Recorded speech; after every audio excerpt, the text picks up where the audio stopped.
I am that girl whose first cry cost my mother her last breath, whose father drowned his pain in bottles and forgot I existed, whose auntie chained me with chores and called it love, whose suitors came for me, yet I watched them walk away with my auntie's daughters. My name is Chioma Miriam, and I am 25 years old. I chose to share my story today not because it is easy, but because someone out there might be walking through the same darkness I once walked through. And maybe, just maybe, my tears can give them strength to hold on. Lest I forget. Get a tissue by your side because this story will break your heart before it heals it. I still remember that day. The 5th day of my 7th year on earth. My tiny hands held a flower as my father held mine. We were both in black. We had just come back from my mother's grave. 7 years gone, but the pain was still fresh. I didn't even know what it meant to lose a mother. All I knew was that every time we dropped flowers, my father's eyes turned red and wet. That evening, as soon as we stepped inside the house, he sank into the chair. Then suddenly, he slumped to the ground, wailing with a bottle of alcohol in his hand. My little heart froze. I ran to him, shook his arm. "Papa, Papa." But he didn't answer. Then the door flew open. It was Auntie Veronica. She barged in with anger written all over her face. Her voice was like thunder. "So this is what you've become. Drinking yourself to death while your daughter rots in misery." She didn't even look at me. She stood over my father, pointing, shouting, calling him useless, weak. Words I didn't understand then, but words that pierced like knives. I was still clutching to my father when she turned to me. Her eyes. They weren't soft, not even for a second. She just bent, grabbed my arm and said, "You are coming with me." And just like that, before I could even cry for my father to wake up, I was taken away. Taken to a house I would later call prison. When Auntie Veronica dragged me away that evening, I thought maybe I was going to find comfort.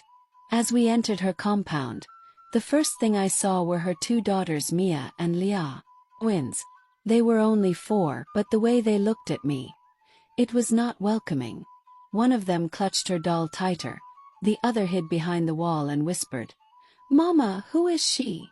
Auntie's voice was sharp. "This is Miriam. From today she will live with us.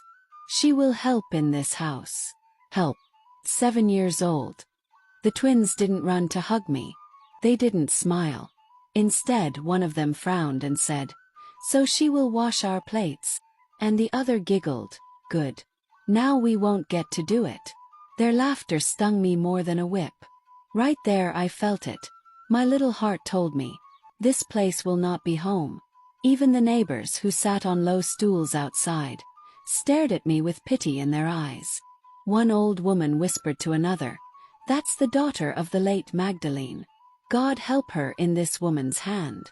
I didn't understand everything they said, but I understood the look in their eyes.